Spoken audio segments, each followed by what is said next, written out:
বা আম্মাল ইয়াতীমা ফালা তাকহার তোমরা ইয়েতিমরে নজর জড়াইও দমক দিও ইয়েতিমরে দমক দেওয়া ভালো হয়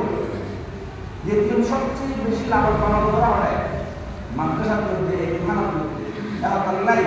একজাহানা বা এতিমখানার ফোরগুলো হতা হইতে আর তারা যদি জ্ঞানের ভাবে হতা হলো তাহলে আল্লাহ কাছে তারা মন করে মারা হচ্ছে। দ্বিতীয় নম্বর আয়াতের মধ্যে আল্লাহ তাআলা এতিমর বিষয় হলো আয়াতুল ইয়াতামা আমওয়ালাহুম আল্লাহ তাআলা কোরআনের মধ্যে বয়ান ফরমান ওয়া আতুল ইয়াতামা আমওয়ালাহুম এতিম হারামিত হলি যার বাপ নাই জীবন নাবালক অবস্থা আছে তারা হলো এতিম মা বাপ দুনো নয় শুধু বাপ নতাই নেই মা বাপ দুনো নয় কথা বলে রাসূল ইসলাম নিজেই এতিম আসছিল রাসূল ইসলাম বয়ান ফরমান যে আগে এতিম আসছিল আল্লাহ নিজে কোরআনের মধ্যে বয়ান ফরমান বা আম্মাল ইয়াতীমা ফালা তাকহার তোমরা ইয়েতিমরে নজর জড়াইও দমক দিও ইয়েতিমরে দমক দেওয়া ভালো হয় ইয়েতিম সবচেয়ে বেশি লালন পালন করা হয় মাদ্রাসার মধ্যে এতিমখানার মধ্যে তাহলে একজাহানা বা এতিমখানার ফোরগুলো হতা হইতে আর তারা যদি জ্ঞানের ভাবে হতা হলো তাহলে আল্লাহ কাছে তারা মন করে মারা হচ্ছে। এখন আমরা অনেকে আলহামদুলিল্লাহ সুবহান আলহামদুলিল্লাহ আমাদের এই এলাকার মধ্যে মন নাই আর কেবা শহরবন্দরের মধ্যে একজনের ফোর দেই তারা জেনে উপর গোলাম ভাই আমার অবস্থা এই উড়াই লাগা করো হিরো আইবা তোমার বাইরে দিতারে তুমি নিজের ঘরে বাবা ব্যবহার করতে পারবা না কি বলবো এই দিবেন তারে বাকি এতিম নাকি অন্য কিছু যে আমরা তুমি হইতে পারো তুই বারবার করে নছিন একখানা দুষ্ট বুঝছি যে শতানি হওয়া না করে শতানি তুই বেগুলো করিব ছোট মসজিদের কিন্তু ছোট হয়েছে আর জিল্লা মনোমাইয়া করে আগরে যদি এরকম ব্যবহার যদি মসজিদের দুর্গ ভয়ের শতানি করে আমার মানে এবার এর প্রতি না নামাজ পড়তে নয়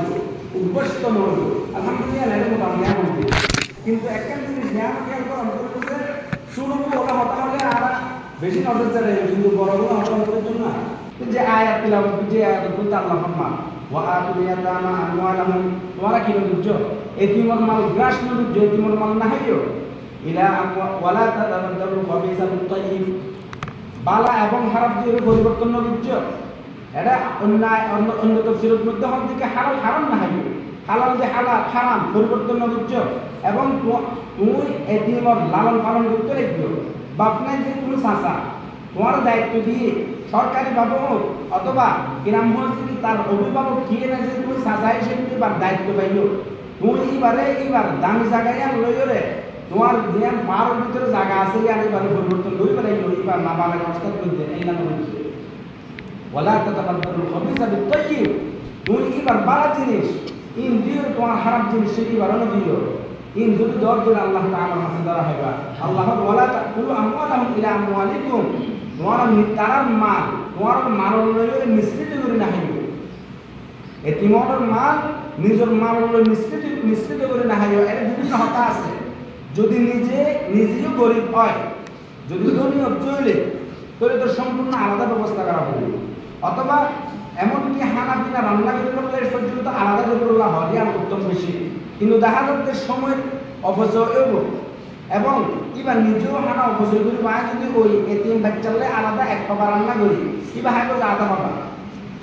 পাবা হাই করে আর আধা পাবা এই নষ্ট হয়ে যাবে তাহলে এই নষ্ট নগরী করলাই যদি তুমি আল্লাহর রাজি খুশি করো এবং তোমার তুমি যদি অন্তরের মধ্যে হনা খারাপ ধারণা না থাকে এই নিয়ে যদি তুমি ইনসাফের সহিত কিবা এক পাবা হাইলে এবার মালতুন এক পাবা দিও এবং তোমার মালতুন যা প্রয়োজন আছে এই দিও যদি এক ডিশে রান্না করো এটা যদি বেশি সামান্য কিছু বেশ কম হয় আল্লাহ তাআলা মদদ দেবে এটা যদি কি তোমার নিয়তের দিকে অবশ্যই নমন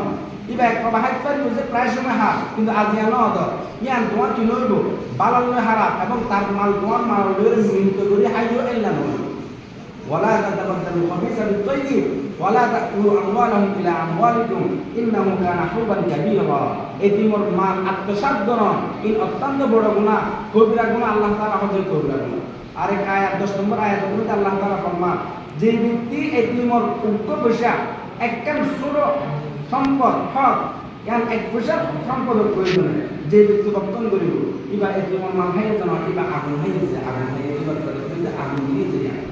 আল্লাহ রাব্বুল আলামিন আর প্রত্যেক আন্দোলন তৌফিক দান করুন এবং এতিমের মাথার মধ্যে যদি হাত বুলাইতে হাত বুলাইতে যেদিন পশম স্পর্শ করিব বলিব বাজিব এই পরিমাণ সওয়াব আল্লাহ তাআলা আর পাবো আমার আমল নামাতে আল্লাহ তাআলা দান করেছেন তাহলে এই দিমন আলা নজর চড়াইও দমক দিও এই দিমন সুন্দর আচরণ দিও রাসূল সাল্লাল্লাহু আলাইহি যদি জান্নাতে যেতে যাইতে মন চায় অন্তত পক্ষে একবার যদি ইখলাসের নিয়তে এই দিমন হাবেত পারি আল্লাহর হাবিব হযরত ইমাম আল্লাহ জান্নাত ওয়াজিব কি বললে জান্নাত ওয়াজিব